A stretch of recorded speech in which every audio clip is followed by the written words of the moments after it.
กราบสบายดีพ่อแม่พี่น้องเบิดสุขุสุขคนเนาะเขาสู่ส่องเศร้าพรบ้านนาสวัสดีพ่อแม่พี่น้องเบิดสุขุสุขคนเด้อพี่น้องวันนี้เศร้าพรสิมากินข้าวเที่ยงเนาะข้าวตอนเพลนกินกับตำมะฮุงมาเด้อพ่อแม่พี่น้องมากินนำกันยาเขาพี่น้องบ่ได้กินข้าวเช้าเด้ตำมะฮุงเห็นอยู่บ่พี่น้อง ตำหมักฮุงกับปิ่งไก่มาเด้อมากินนำกันกินคนเดียวพี่น้องมาเขาวิวเขา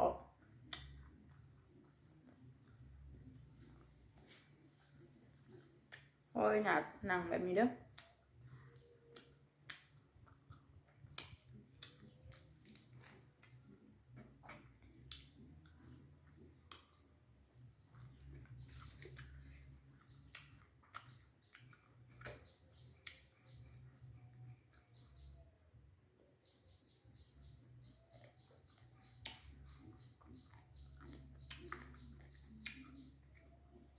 นี่นะคะ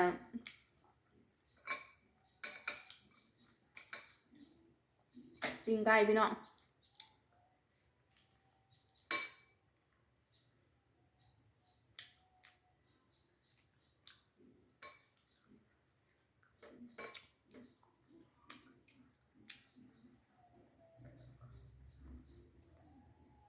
เป็นอยู่บ่พี่น้อง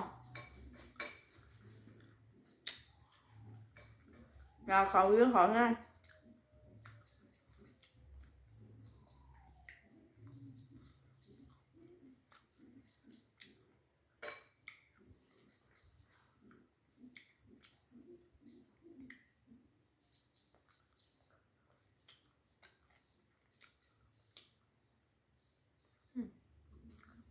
ปิ่งไก่ได้พี่น้อง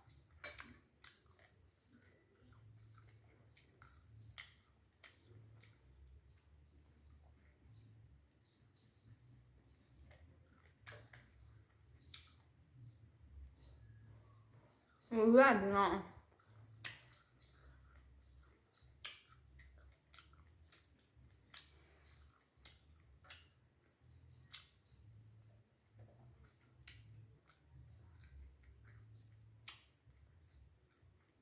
ร้านเช้ากับบริมาเขากล่องน้ำเนาะเพิ่นขึ้นให้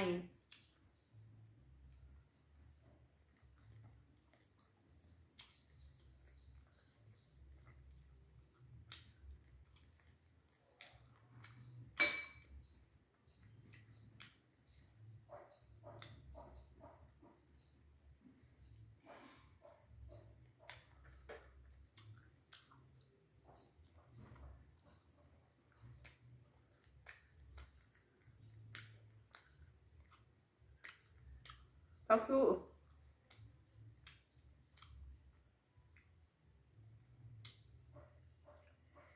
บ่ได้ไปเก็บผักหอมจีบหลังบ้านเนาะอยากเขาแห้ง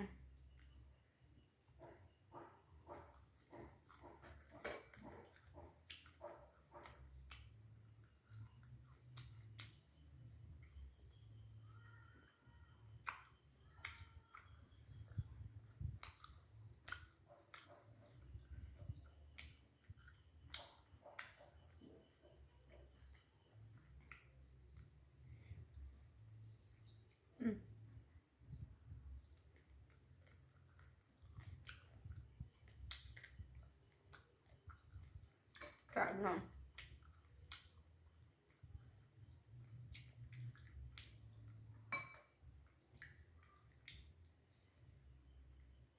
ตำเองเด้อพี่น้องเด้อ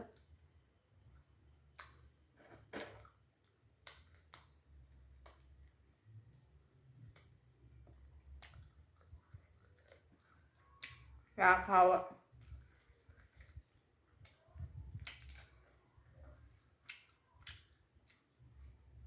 ประมาณนี้นะ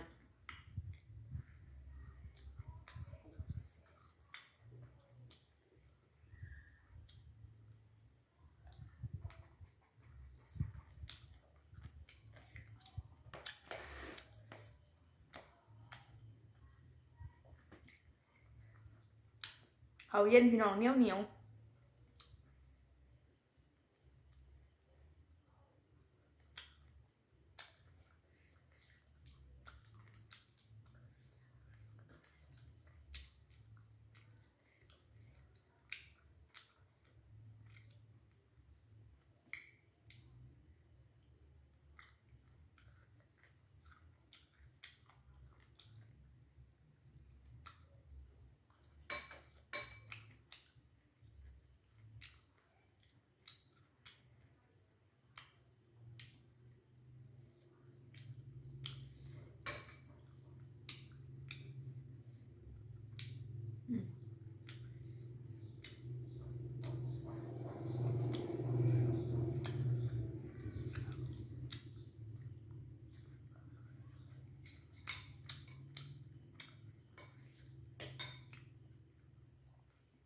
หิวเขาแห้งพี่น้องเอ้ยจนสั่นเพื่อน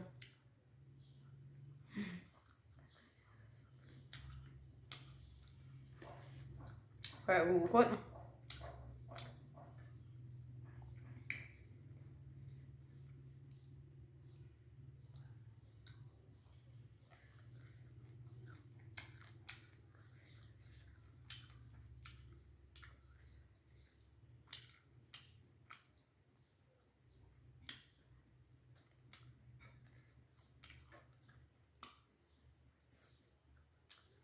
คิดนี่บอกคอยเบาเป็นไรแล้วพี่น้องอยากเขาแห้ง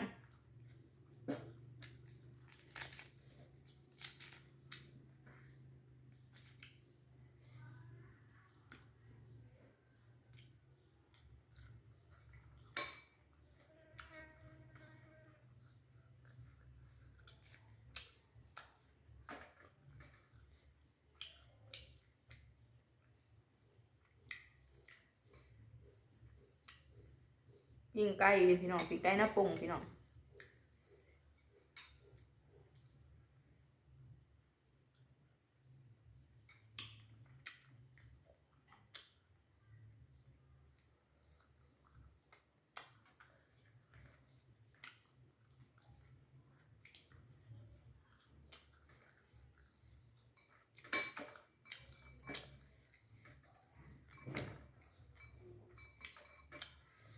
ปีมัน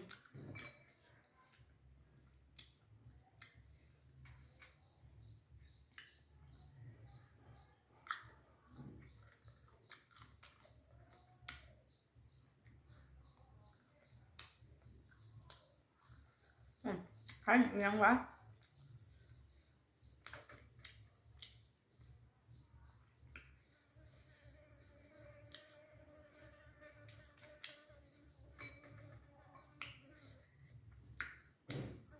จำเองเพลงพี่น้อง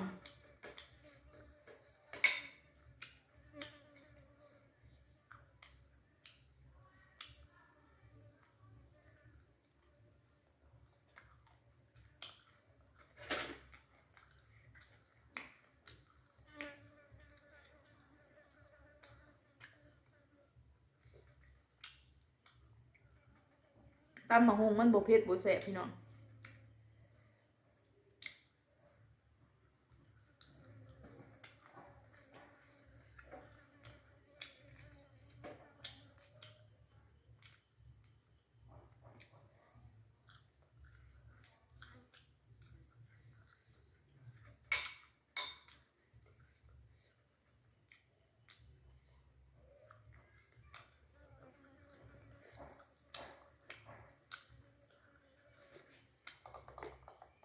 เป็นแห้งพี่น้อง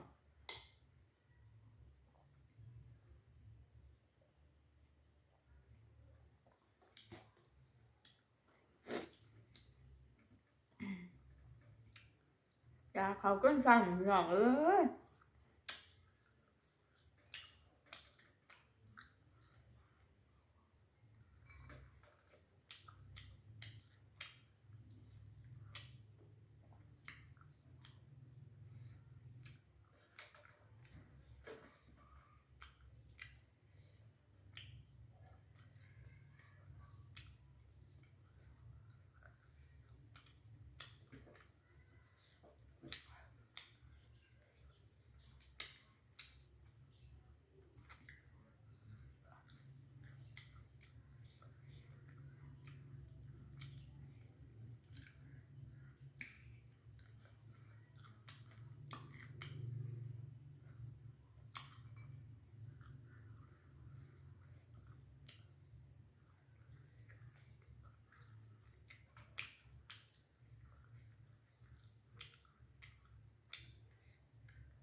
อย่าลืมไปกดไลค์กดแชร์กดติดตามให้ซัพพอร์ตในเด้อพี่น้องเอ้ย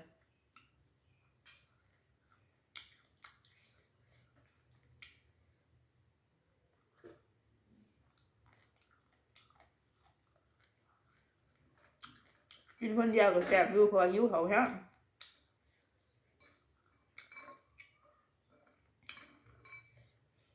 ปิ้งซีนตัวนี้ซีนบิ๊กซีนก็เอาสมัครแข็งแท้บริทามเขาว่าจักซีนเอียง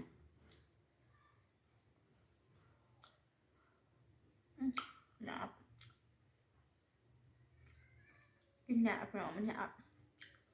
แซ่บไปเลยนัว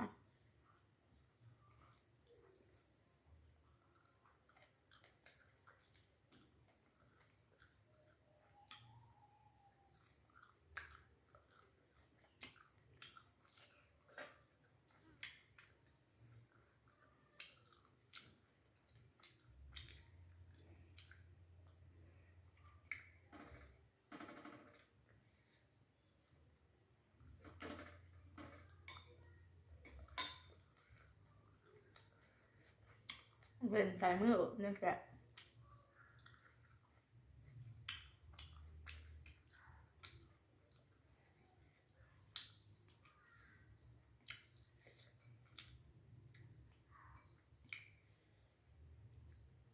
ต้องมัดเนี่ยโดยพี่น้องกินในตูนครับมัดมันจะใส่เอียง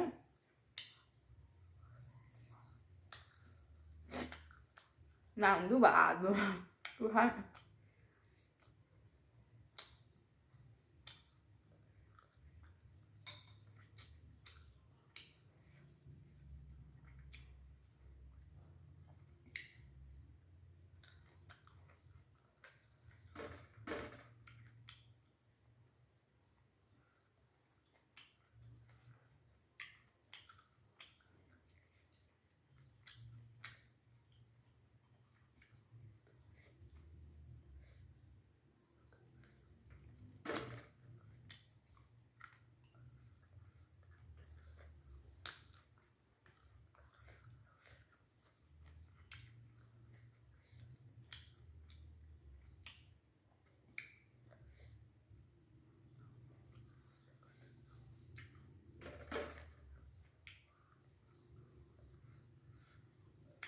ลายไปหน่อยเป็นเขาลายส้มอวด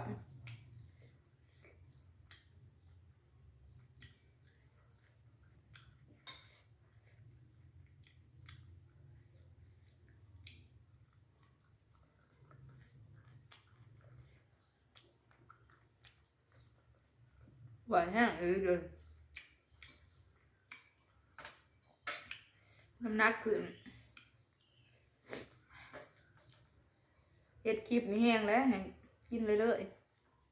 น้ำหนักแห้งขึ้น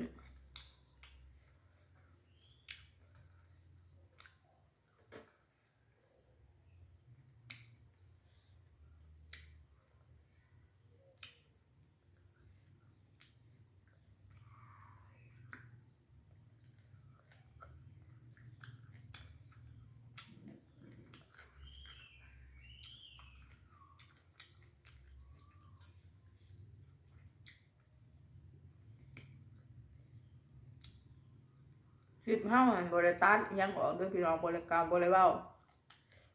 บริตัดออกเนี่ยนะอะไรว่าท้าทายแล้วก็เอาลงหลวดเลย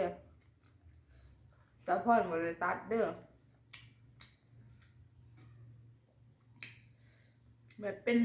วิดีโอเป็นคลิปยาวเลยหลวดเลยหรือนะเอาหลวดลงเลย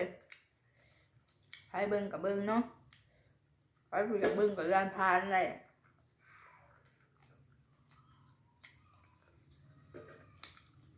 ที่สำคัญก็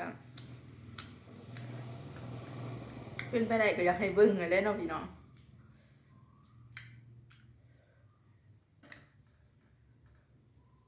เพื่อเป็นกำลังใจให้สาวพรเฮ็ดคลิปต่อไป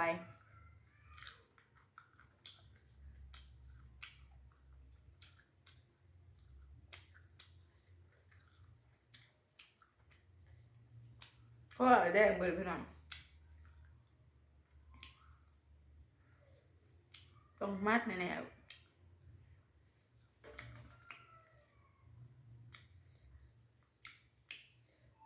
เพราะว่าอุ้มม้าหน่อยอย่างนึงดูน้ำม้าหน่อย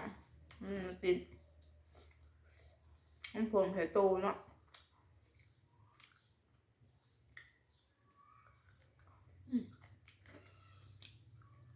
แกะเลย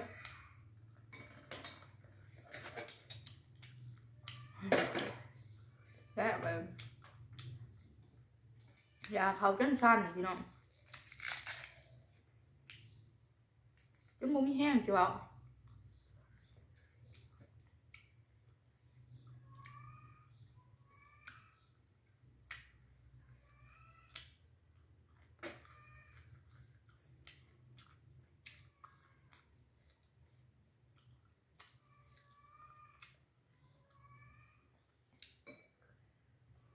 คิดว่าแบบแผลหูขึ้นเว้ยงัดเข้าด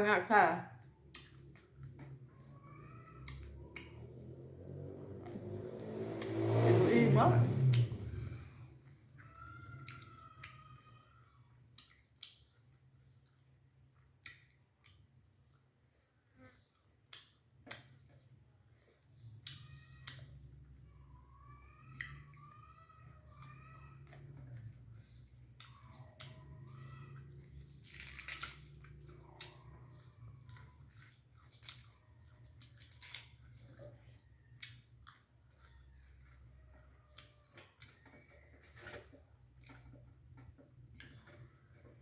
อิ่มมาพี่น้องไปนะยัดใส่เว้ย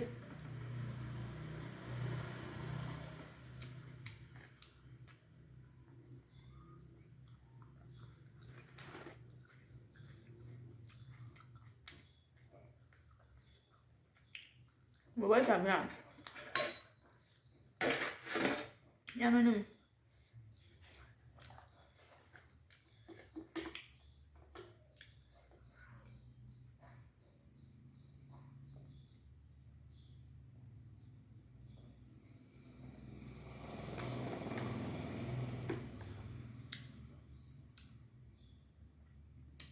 เขาก็สิได้ปิดคลิปเพียงสำนี้เนาะพี่น้องเนาะ